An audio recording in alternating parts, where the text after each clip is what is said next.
जय राधा माधवा जय कुंज बिहारी जय राधा माधव कुंज बिहारी जय गोपी जन वल्लभा गिरिवरधारी जय गोपी जन वल्लभा Girivardhari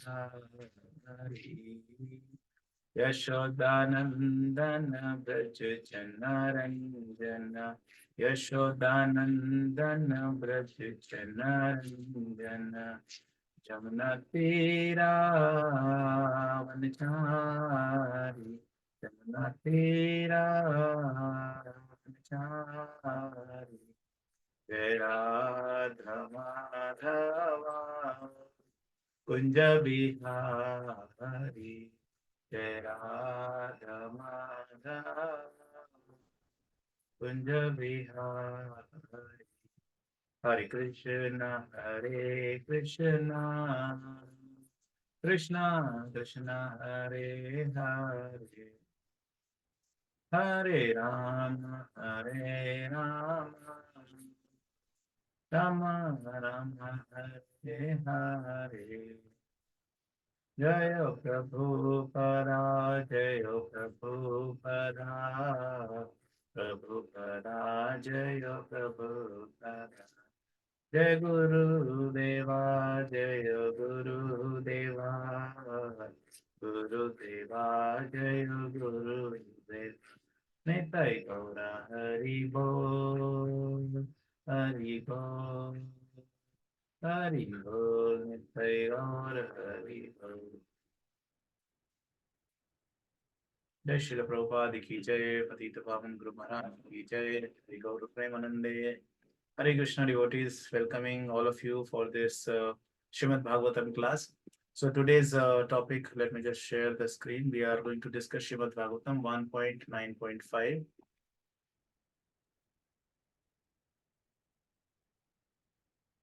One of you can be my chorus. I hope my screen is visible. Srimad Bhagavatam 1.9.5. Om Namo Bhagavate Vasudevaya. Om Namo Bhagavate Vasudevaya. Om Namo Bhagavate Vasudevaya. Reading from Srimad Bhagavatam 1.9.5. Tatra Brahma Rishi Sarve. Tatra Brahma Rishi Sarve. Devarshi Cha Sattama. Devarshi Cha Sattama. Rajrishi Cha Tatrasan. Rajrishi Cha Tatrasan. Drashtum Bharatapunggavam. Translation and purport by His Divine Grace, Sri Bhaktivedanta Swami Srila Prabhupada ki jai. Tatra, there, Brahma Rishi among the Brahmas, Sarve, all, Deva Rishis among the demigods, Cha, and Sattama, situated in the quality of goodness, Rishis among the kings, Cha, and Tatra, in that place, Asan, were present, Drashtum, just to see, Bharata, the descendant of King Bharat, Pungavam, the chief of. Translation and purport by His Divine Grace, Sri Bhaktivedanta Swami Srila Prabhupada ki jai.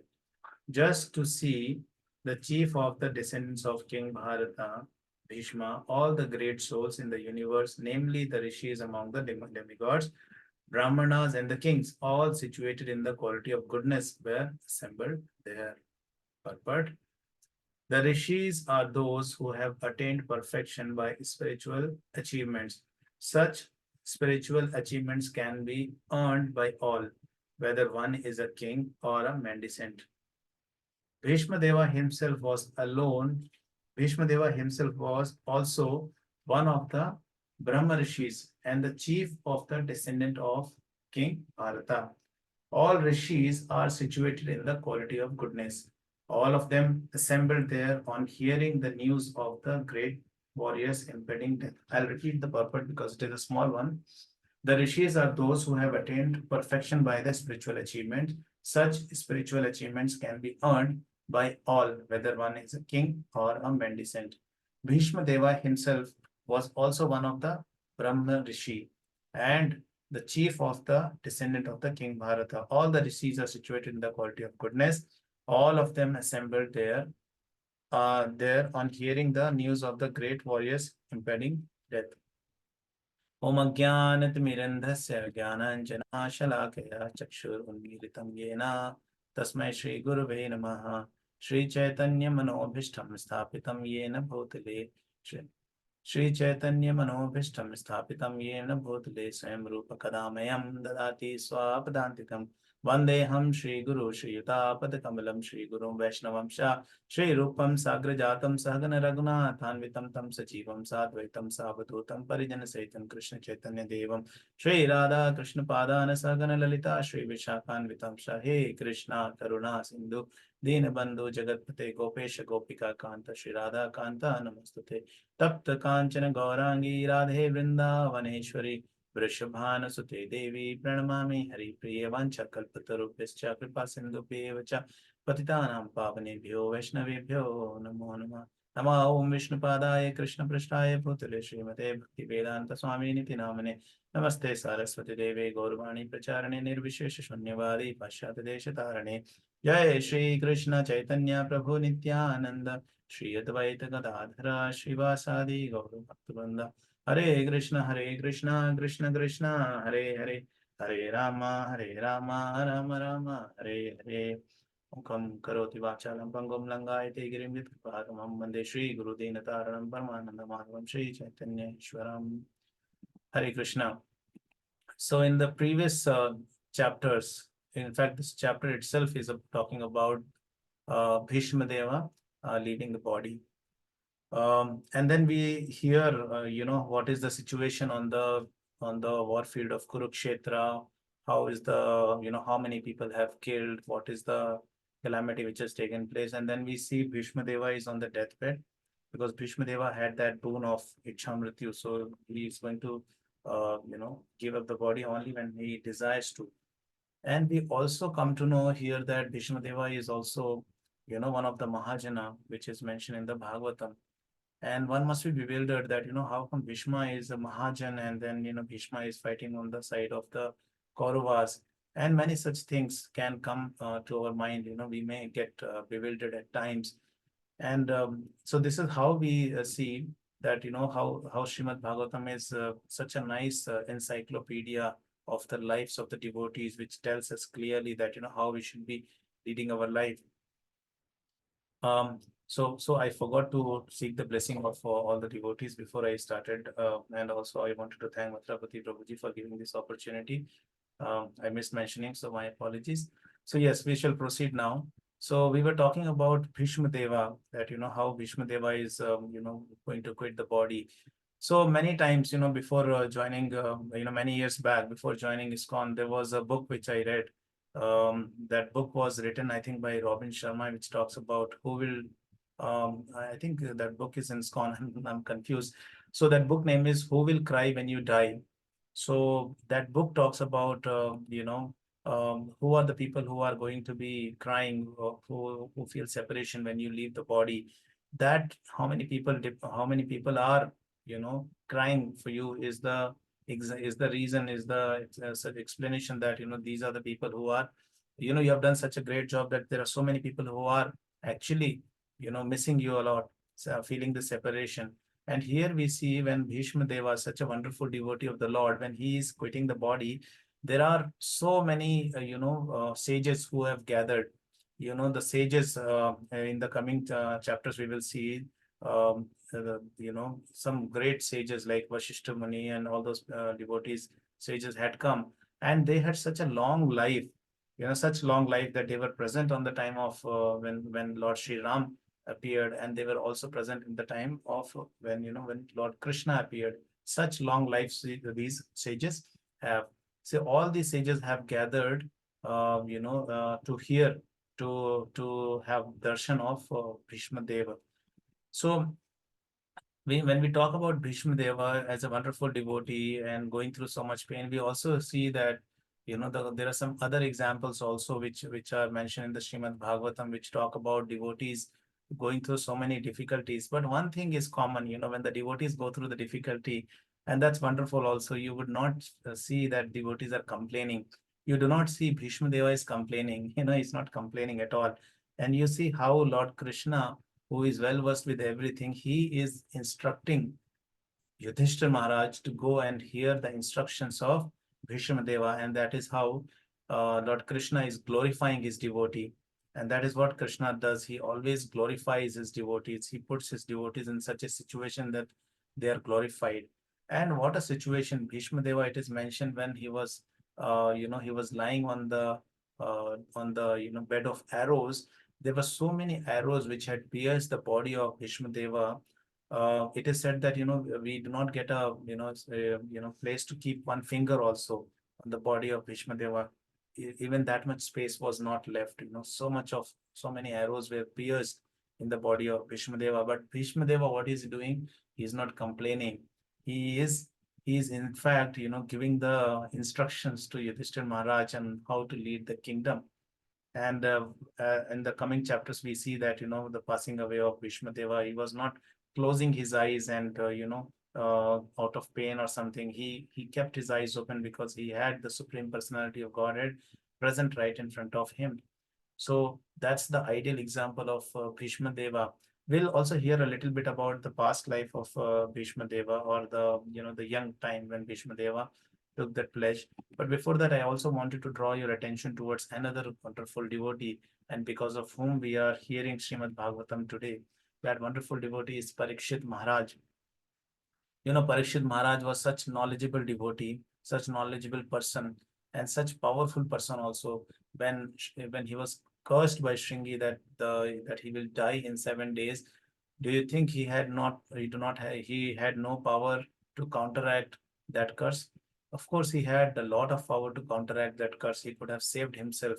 He had so many opportunities available to him. He would have counter cursed Shringi, and he could have done so many things because he was a pious king, very, very pious king, Parikshit Maharaj, such a wonderful devotee. And it is said that in the kingdom of Parikshit Maharaj, Kali could not enter. There was no chance of Kali entering till Parikshit Maharaj was ruling the kingdom. So that is how Parikshit Maharaj accepts this curse of Shringi, and accepts the coming death. Just imagine if we get this we get this news, this ultimatum that okay, in the 7 days or 10 days or so and so many days you're going to quit the body. We will panic, we will be scared, we will be terrified. But you see here Parikshit Maharaj, what a right example he is setting. He is hearing Srimad Bhagavatam, and if Parikshit Maharaj had not accepted this curse, do you think the Srimad Bhagavatam would have been introduced to us like this? No, there are doubts about it. So Parikshit Maharaj accepts this, and he accepts hearing Srimad Bhagavatam. And when Parikshit Maharaj is hearing Srimad Bhagavatam, there were so many sages, so many devatas, and everybody is hearing Srimad Bhagavatam. And that is how the Srimad Bhagavatam is, being reached to all the devotees when this conversation is taking place. And what wonderful questions Parikshit Maharaj was asking, to from Sukdev Goswami, and that is how this nectar was coming out. So Parikshit Maharaj had all the power, and he was also aware that in the age of Kali there will be so many calamities, so many difficulties. Like yesterday, I was reading Guru Maharaj quote. So Guru Maharaj was mentioning in the quote, he was saying that although there are so many problems, difficulties are there in the age of Kali, but there is one wonderful thing, and sloka is Asti hi eko mahan guna. That is, the Mahan Guna is that when you chant Hare Krishna Maha Mantra, you get all the benefits, of the Satyuga, Treta, and Dwapara Yuga, which the devotees were getting after doing a lot of tapasya, lot of, big, big homas, yagnas, or big elaborate deity worship. We get all such benefits quickly. So Parikshit Maharaj was aware, and that is how he accepts this curse. So you see, this is how the devotees are. Devotees are always, always willing to serve the Lord without thinking that it is something which is going to harm them or personally affect them. They keep their personal ego aside and do things which are going to be favorable for Krishna consciousness, which are going to be, you know, which is going to help spread Krishna consciousness. So that is the desire of a devotee. And devotees do not accept any other sacrifice, the so-called sacrifice to glorify themselves. Like we hear, like we see a lot of, mystic sadhus are there. They will go to some melas and some fair, and they will showcase their power, strength by, becoming underground for 10 days, or being buried for a couple of hours without breathing. All that way they get glorified. But devotee is not interested in all such glorification. He or she does biggest and biggest of austerity. Like here we see the great austerity which Bhīṣma Deva has accepted. We see the great austerity which which Parikshit Maharaj has accepted. Even the death they are accepting, because they want the glorification of the Lord. They want they want normal people to get access to Krishna consciousness, and that is how they are accepting this austerities. So remember, the point to understand is that devotees do accept austerities, but not for self glorification.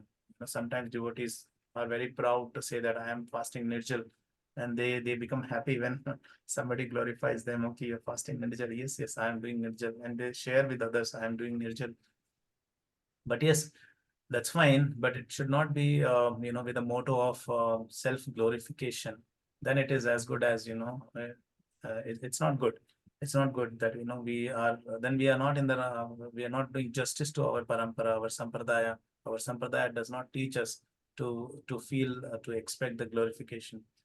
So the other point is that devotees do not accept austerity just on their own. And there is an example, Prabhupada, when he was going on the morning walk.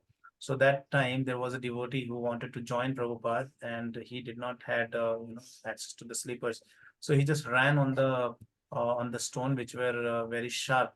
So it was piercing his legs. So when Prabhupada saw this, Prabhupada said, "Why are you doing this? Now, why don't you find a slipper for yourself and come?" So this devotee said, "No, no, Prabhupada, I want to follow some austerity in my life." So Prabhupada said, there are already so many austerities which are there in the age of Kali. And your austerity is you're chanting 16 rounds, you're following 4 regulative principles, and follow the, observe the fasting as per the Vaishnava calendar. Apart from that, you don't have to, create some additional austerity, which is not recommended in the scriptures. So this is one point that devotees accept austerity, but not for self-glorification, but for the pleasure of the Lord, like it is accepted by Bhīṣma Deva, and it is accepted by Parikshit Maharaj. So these were two examples which I wanted to quote. And then we will talk about how could Bhīṣma Deva do such austerity? How could he do this wonderful service even being on his deathbed? So I was hearing a lecture of Radheshyam Prabhuji, and Radheshyam Prabhuji was giving example of how there is eternal bliss in Krishna consciousness, and how there is eternal bliss in Vaikuntha. That is something which we may not even understand here, being in the material world. So in the material world, what happens? Everybody is desiring, everybody is willing to get sense gratification, to become happy. Some people try to become happy by the family bonding. Some people become happy by acquiring certain things. Some people become happy by getting glorified. Everybody is seeking pleasure, for themselves, for becoming happy. But such happiness is, it is very temporary. Radheshyam Prabhu says it is not that you do not get happiness. You get happiness, but it just goes away, just flickers, it just goes away. So a devotee is not interested in such kind of happiness which just comes and goes away. It makes the person all the more dissatisfied, all the more troublesome. If it has to go, then then why do we take so much pleasure in accepting such things? So that is the mood of a devotee. They do not accept things just for the temporary sense pleasure. So Radheshyam Prabhu gave example of sugar cane and the bamboo sticks. So if the bamboo sticks are very small, before they have grown up completely, the new buds, the bamboo sticks looks just like the sugar cane. So if there's somebody who sees, okay, sugar cane is such nice juice, so let me take this bamboo stick and try to get some juice out of it. So do you think the juice will come out? The juice is not going to come out. Only your teeth is going to ache when you try to take the juice out of the bamboo bite.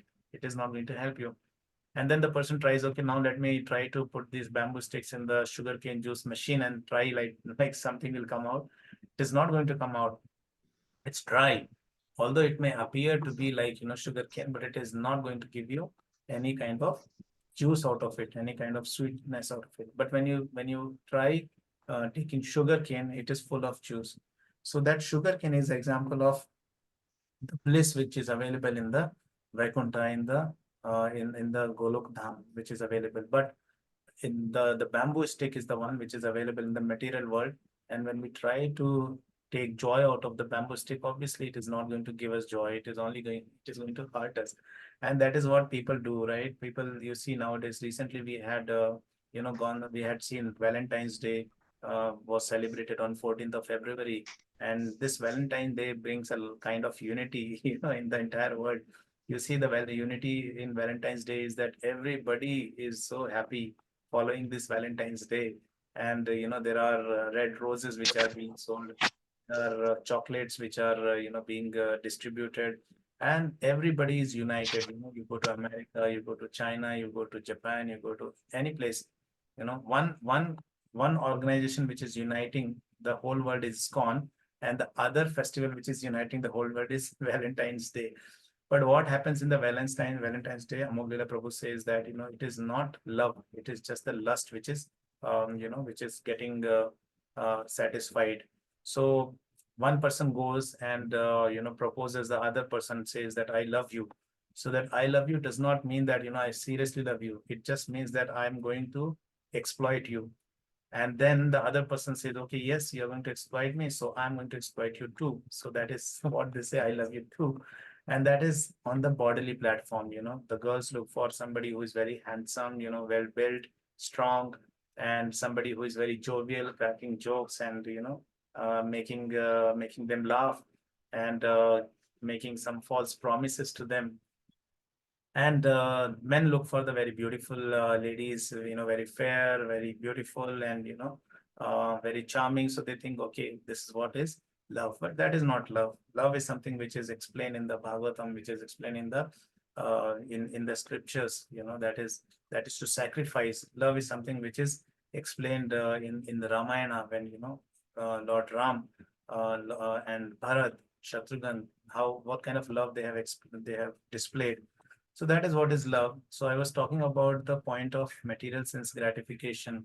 Everybody in the material world is thinking that they are going to be happy with all these things, but it is not making them happy.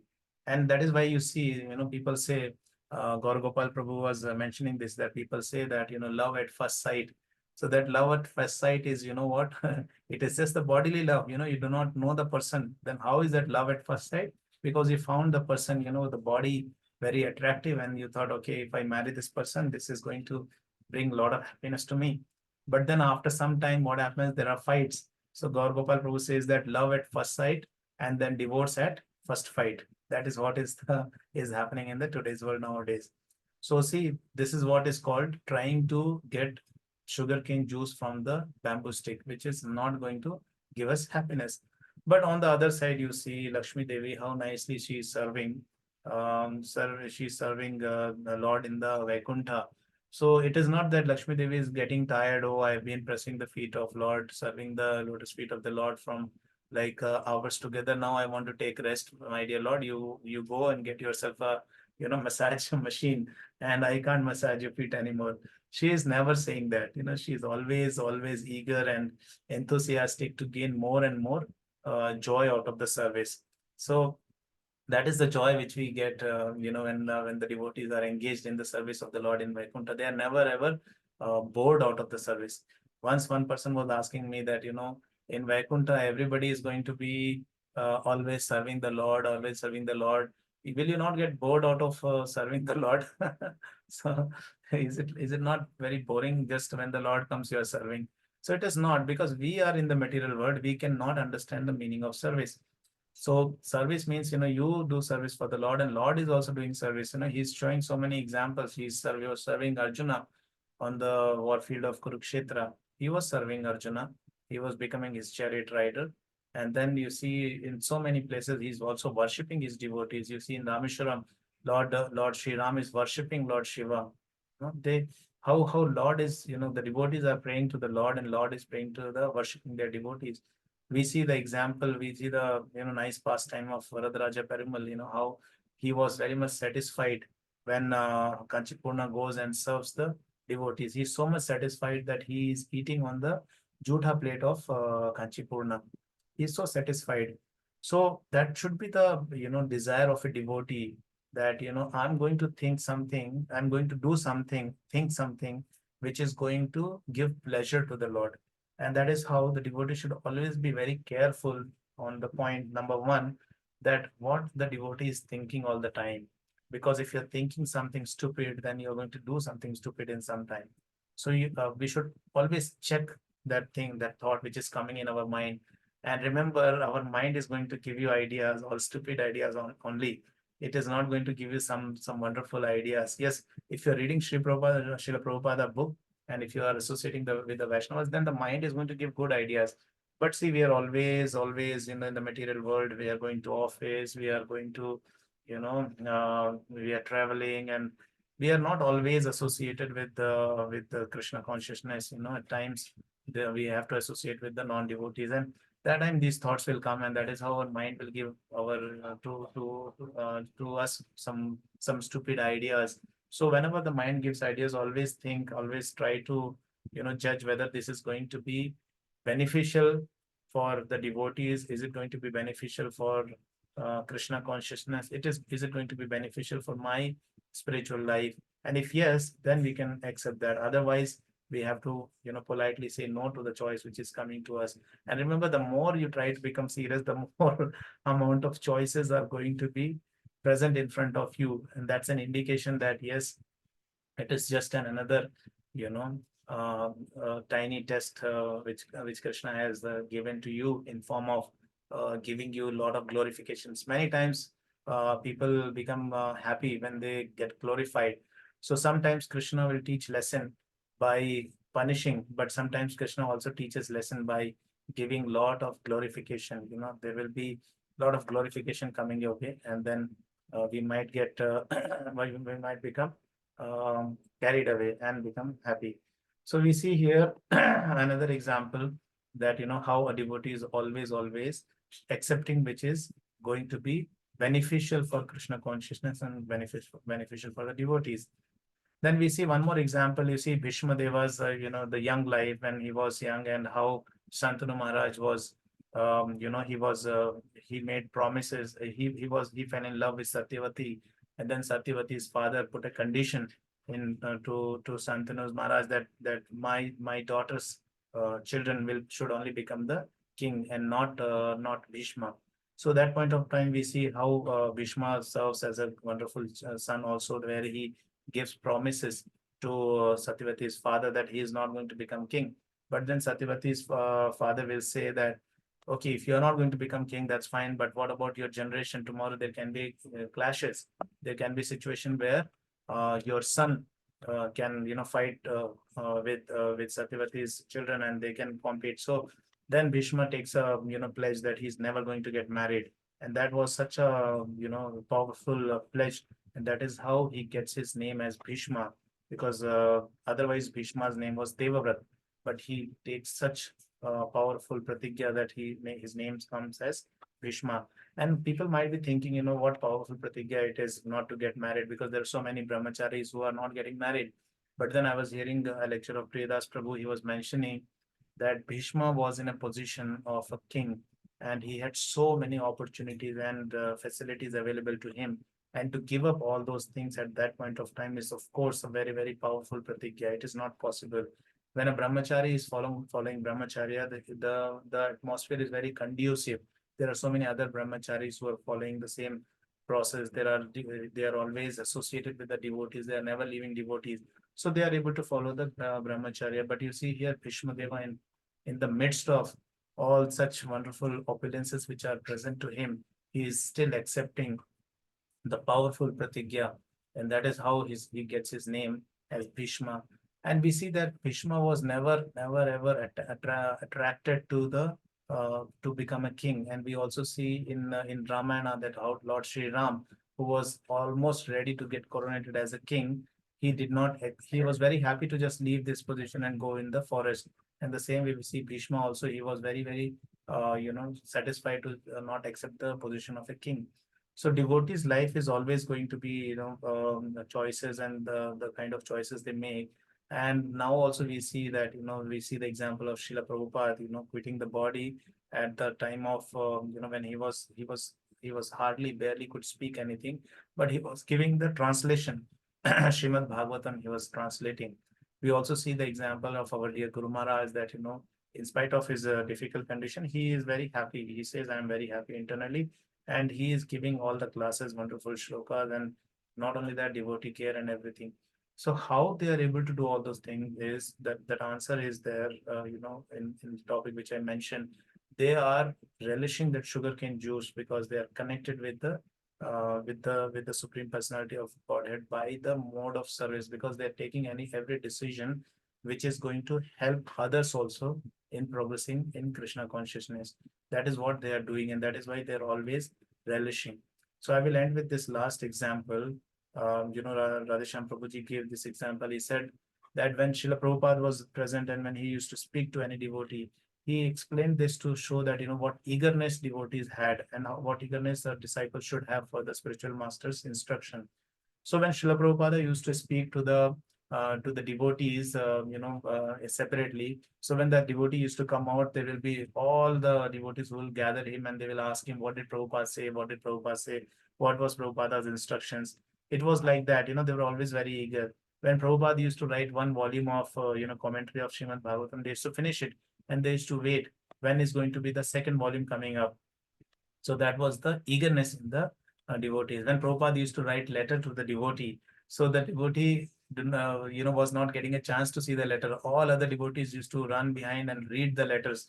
And finally, they used to give the letter to the person whom it belongs, saying that finally it is your letter, you can read. But they were so very eager to get the instructions of Srila Prabhupada. So Radheshyam Prabhu says that should be the desire, that should be the eagerness of a devotee.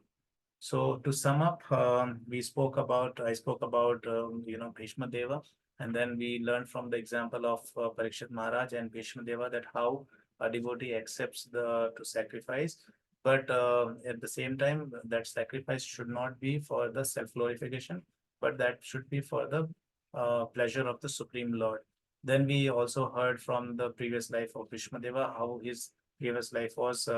How his young life he took such Bhishma Pratigya and how he could do that.